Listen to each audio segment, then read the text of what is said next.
Hello everyone, मैं कल्पना आप सभी का स्वागत करती हूँ सान्या गार्डनिंग चैनल में। फ्रेंड्स, आज का वीडियो बहुत इंपॉर्टेंट होने वाला है। फ्रेंड्स, आज की वीडियो में मैं आपको बताने वाली हूँ कि हम अडेनियम प्लांट को समर के लिए किस तरह से प्रिपेयर कर सकते हैं। अडेनियम प्लांट विंटर में थोड़ा सा डोरमेंसी में चला जाता है, तो अब हम उसे प्रिपेयर करेंगे समर के लिए। फ्रेंड्स, जब तक हम कोई काम करके नहीं देखेंगे तो हमें पता नहीं चलेगा कि हम ये काम कर सकते हैं कि नहीं कर सकते। उसी तरह से अडेनियम भी एक ऐसा प्लांट है, जब तक आप उसकी केयर करके नहीं देखेंगे, सिर्फ यूट्यूब पे बहुत सारे ऐसे वीडियोस मिल जाएंगे जो आपको केयर करना बताते हैं, लेकिन जब तक हम केयर करके नहीं देखेंगे तब तक हम उससे किस तरह से उसकी केयर करनी है ये नहीं जान सकते। तो सबसे पहले मैंने क्या किया है, जितने भी मेरे अडेनियम के प्लांट हैं सभी को मैं पॉट से बाहर निकाल रही हूँ। और जब मुझे इसको रिपॉट करना है या मुझे इसको अब समर के लिए प्रिपेयर करना है तो मैं इसको पानी देना बिल्कुल मैंने बंद कर दिया था। 2-3 दिन से मैं इसको बिल्कुल पानी नहीं दे रही थी, क्योंकि अब धीरे धीरे धूप हो रही तो इसको पानी की ज़रूरत वैसे भी बहुत कम पड़ती है, तो मैं इसको वैसे भी पानी देना मैंने इसको बंद कर दिया था, जिससे कि जब मैं इसको निकालूं पॉट से ना तो बिल्कुल ड्राई रहे सॉइल और अच्छे से ये पॉट जो है वो निकल जाए। तो बिल्कुल अच्छे से मैं इसको पॉट से बाहर निकाल लूँगी बिना रूट को डैमेज किए।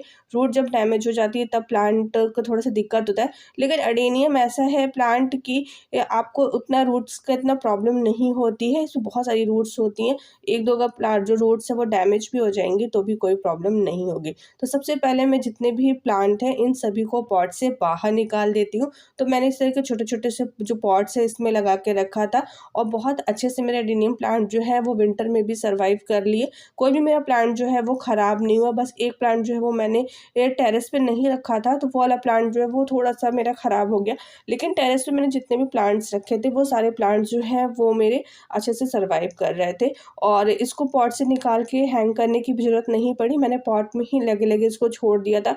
बस मैंने इसको पानी बिल्कुल भी नहीं दिया था पूरे विंटर। जो सीड से जो पानी गिरता है ना उसी से ये जो प्लांट है वो अच्छे से सर्वाइव किया और सारे प्लांट्स जो हैं वो हेल्दी हैं। तो मेरे पास एक मदर प्लांट है जिसको मैंने बोनसाई पॉट में लगा रखा था, तो इस वाले प्लांट को भी मैंने इस तरह से पॉट से निकाल लिया। ये देखिए इतने सारे मेरे पास अडेनियम प्लांट हैं और ये सारे प्लांट जो है ये मैंने सीड से ग्रो किए थे और ये सारे प्लांट्स 3 ईयर के हो चुके हैं। तो फर्स्ट स्टेप आपने देख लिया कि इस प्लांट को मैंने सबसे पहले पॉट से निकाला। सेकेंड स्टेप ये है कि अब इस प्लांट को आपको प्रूनिंग करनी है। प्रूनिंग के लिए आपको जितनी इसकी हाइट चाहिए उतनी आप उसे कट कर लीजिए। साथ ही साथ नीचे से जो रूट्स आपको नहीं चाहिए, मतलब कि हम जब इसे पॉट में लगाएंगे तो थोड़ा सा ऊंचा करके पॉट में लगाएंगे, जिससे कि इसका जो नीचे का पार्ट है जिसका कॉर्डेक्स है वो मोटा हो सके। तो जब हम लगाते हैं तो आपको क्या करना है, नीचे से थोड़ी थोड़ी सी इसकी रूट्स को इस तरह से इसको प्रून कर देना है। उसके बाद आप ये देखिए अब ये जो मेरा प्लांट है ये अब लगने के लिए तैयार है। तो इसी तरह से जितने भी मेरे पास प्लांट हैं सभी को हम यही करेंगे और इससे जितनी भी कटिंग निकलती है इसको हम क्या करेंगे, हम इसे ग्रो कर सकते हैं। तो ये सारे प्लांट्स जो है ये मेरे मदर प्लांट से ही इसमें से निकले थे। इसमें मैंने सब प्लांट्स को सीड से ग्रो किया था और अभी तक ये बहुत अच्छे से सर्वाइव हो रहे। मेरा कोई भी प्लांट जो है वो ख़राब नहीं हुआ। तो बस अब क्या करेंगे, जितने भी मेरे पास प्लांट्स हैं सभी को मैं सबसे पहले जितनी मुझे हाइट चाहिए उतनी मैं उसको वहाँ से कट कर रही हूँ। कट करने के बाद नीचे से जो रूट्स, जो पतली पतली जो रूट्स निकली रहती है ना उनको मैं हटा दूँगी, जिससे कि जब मैं इसे पॉट में लगाऊँ तो इसका जो कॉर्डेक्स है वो मोटा हो और वो नीचे जो जो बड़ी बड़ी जो रूट्स है वो अंदर से ग्रो होंगी, लेकिन ऊपर वाले जो रूट्स हैं वो हट जाएंगे। तो इसी तरह से जितने भी मेरे पास अडेनियम के प्लांट है सभी को मैं इस तरह से प्रिपेयर कर लूँगी।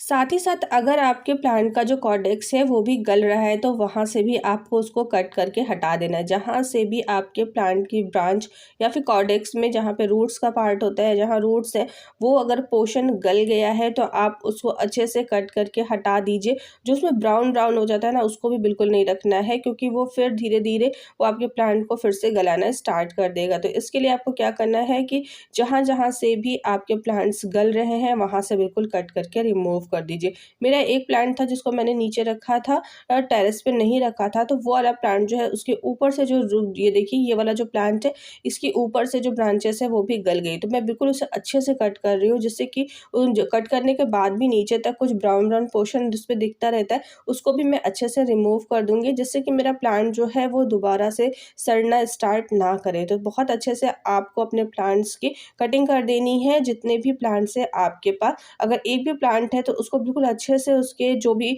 बेकार पोर्शन है उसको हटा दीजिए। अगर आप उसको सेव करना चाहते हैं तो अच्छे से रिमूव कर दीजिए और कॉर्डेक्स के पास भी जितने भी गले हुए पोर्शन है उसको हटा दीजिए।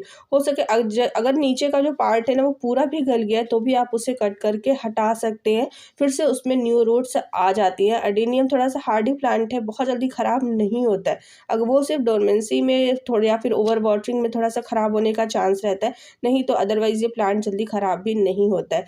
तो बस इस तरह से मैंने जितने भी प्लांट्स हैं इन सबको प्रिपेयर कर लिया और इसमें बहुत सारी कटिंग्स निकली हैं, इनको भी मैं ग्रो कर दूँगी और मेरे पास बहुत सारे फिर से प्लांट बन जाएंगे। नेक्स्ट आपको क्या काम करना है, नेक्स्ट जहाँ-जहाँ से भी हमने अपने प्लांट्स को कट किया है, वहाँ-वहाँ पे हम अपने प्लांट पे फंगिसाइड लगा देंगे।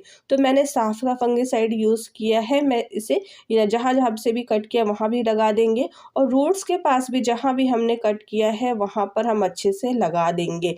अगर नीचे से पूरा रूट्स भी हट गया ना तो भी आपको क्या करना है कि बस फंगिसाइड को वहाँ पे अच्छे से लगा के छोड़ देना है। बिल्कुल उस पोर्शन को ना फंगिसाइड से ढक देना है और अच्छे से उसको लगा दीजिए। लगाने के बाद आप जितने भी प्लांट्स हैं जिन पे भी फंगिसाइड आपने लगाया है इन सभी को लगाकर कम से कम 1 दिन के लिए शेडी एरिया में रख दीजिए, जिससे कि ये थोड़ा-सा ड्राई हो जाए। उसके बाद आप इसको रिपॉट करिएगा। तो सबसे पहले मैंने जितने भी प्लांट्स हैं मेरे पास मैं सभी पे फंगिसाइड लगा देती हूँ। ये देखिए ये मेरा जो मदर प्लांट है ये वाला प्लांट है और इसको मैं इसे लगाने के बाद अब मैं इसे छोड़ दूँगी 24 घंटे के लिए शेडी एरिया में। आप चाहे तो हैंग करके भी रख सकते हैं या ऐसे भी रख सकते हैं और इनको फिर मैं कल रिपॉट करूँगी। तो अब मैं अपने अडेनियम प्लांट के लिए मिट्टी प्रिपेयर कर ली हूँ। नेक्स्ट डे का ये वीडियो है। तो इसमें मैंने क्या किया, सबसे पहले मैंने मिट्टी को कलेक्ट कर लिया। जितने भी मुझे पॉट मैंने बहुत सारे प्रिपेयर करने हैं तो इसलिए मैंने सबसे पहले मिट्टी को कलेक्ट किया। मिट्टी लेने के बाद अब मैं इसमें डालूँगी, सबसे पहले मैंने इसमें वर्मी कंपोस्ट मैं यूज़ कर रही हूँ। आप काऊ डंग कंपोस्ट भी यूज़ कर सकते हैं, तो वर्मी कंपोस्ट मैं यूज़ कर रही हूँ। इसके बाद मैंने इसमें बोन मिल ऐड किया है। तो बोन मिल थोड़ा सा ज़्यादा ऐड कर रहे हैं क्योंकि मिट्टी जो है वो थोड़ी-सी ज़्यादा है। अब मैंने इसमें नीम खली ऐड किया है और अब मैं इसमें जो फंगिसाइड है उसको भी ऐड कर दूंगी, जिससे कि हमारे प्लांट में किसी भी तरह की कोई भी फंगस ना लगे। तो मैं साफ का फंगिसाइड यूज़ करती हूँ, बहुत अच्छा है, बहुत अच्छे से वर्क भी करता है। अब मैं इन सभी को बहुत अच्छे से सबको मिक्स कर दूंगी, जिससे कि जहाँ जहाँ भी मिट्टी है सभी पोर्शन में ये बहुत अच्छे से मिक्स हो जाए। इन सभी को मिक्स करने के बाद अब मैं इसमें सैंड यूज़ कर रही हूँ, जो कि घर के जो कंस्ट्रक्शन में जो ब्राउन कलर का जो सैंड यूज़ होता है मैं वही वाला सैंड यूज़ करती हूँ। आप वाइट वाला भी सैंड यूज़ कर सकते हैं या फिर जो रेतीली मिट्टी होती है उसको भी हम यूज़ कर सकते हैं। तो बस इन सभी को मैंने मिला लिया और मेरा मिट्टी जो है वो प्रिपेयर हो गया। अब मैं जितने भी पॉट्स हैं सभी को सबसे पहले मैं फिल कर लूँगी। तो चलिए सबसे पहले सभी पॉट्स को फिल कर लेते हैं। ये देखिए इतने सारे पॉट्स मैंने फिल कर लिए हैं और अब मैं ये देखिए मेरा एडेनियम का प्लांट है। ये नेक्स्ट का वीडियो है, ये 24 घंटे पूरे हो गए हैं और ये बहुत अच्छे से ड्राई भी हो गया है। अब मैं इसको पॉट में लगाने के लिए बिल्कुल तैयार है। तो चलिए अब मैं इसे पॉट में लगा देती हूँ।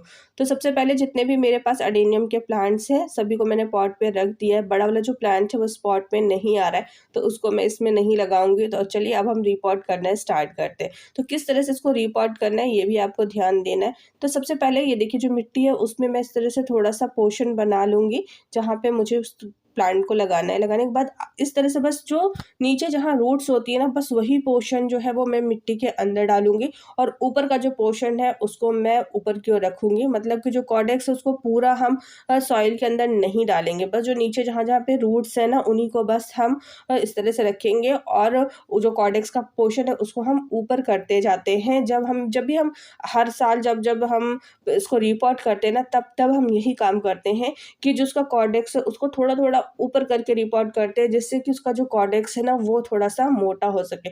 मेरा जो ये प्लांट है 3 साल पुराना है और आप देख सकते हैं कि जिसका कॉर्डेक्स है वो बहुत ही ज़्यादा मोटा भी हो चुका है और मेरे जो प्लांट्स हैं बहुत हेल्दी भी है, बहुत अच्छे से फ्लावरिंग भी करते हैं अगर इन्हें अच्छी सी सनलाइट मिलती है तो एडेनियम प्लांट को रिपोर्ट करने का यही तरीका है कि जब आप हर साल इसको हमें रिपोर्ट करना ही पड़ता है, उसी पॉट में हम रिपोर्ट करें या फिर अगर हम दूसरे भी पॉट में इसको रिपोर्ट करते हैं तो बस इसका जो कॉर्डेक्स है उसको हर साल थोड़ा थोड़ा सा ऊपर करके हम इसे रिपोर्ट करते हैं, तभी इसमें जो है वो ग्रोथ अच्छी होती है।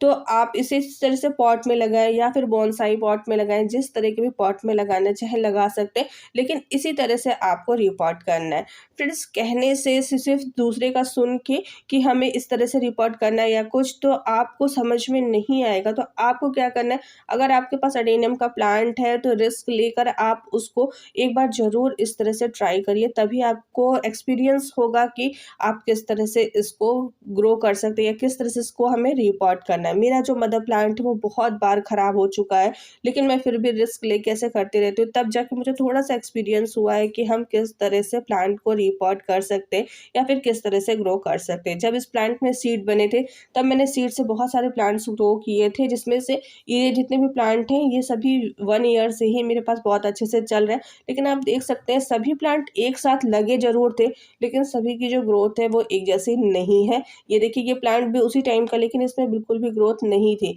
तो इसलिए कोई ज़रूरी नहीं है कि हम सभी प्लांट को जिस तरह से लगाते हैं उसी तरह से वो ग्रो होते रहे। तो थोड़ा-सा एक्सपीरियंस हमें तभी मिले जब हम उस प्लांट को खुद ग्रो करेंगे और खुद उसकी केयर करेंगे। ये देखिए जितने भी मेरे पास प्लांट है सभी को मैंने रिपोर्ट कर दिया और अब मैंने इनको स्टैंड पे रख दिया है। और एडेनियम के प्लांट जो हैं ये फुल सनलाइट पसंद करते हैं, तो बस इन्हें आपको फुल सनलाइट में रख देना है, जिससे कि आप देखेंगे कुछ टाइम के बाद आपके प्लांट्स में ग्रोथ स्टार्ट हो जाएगी।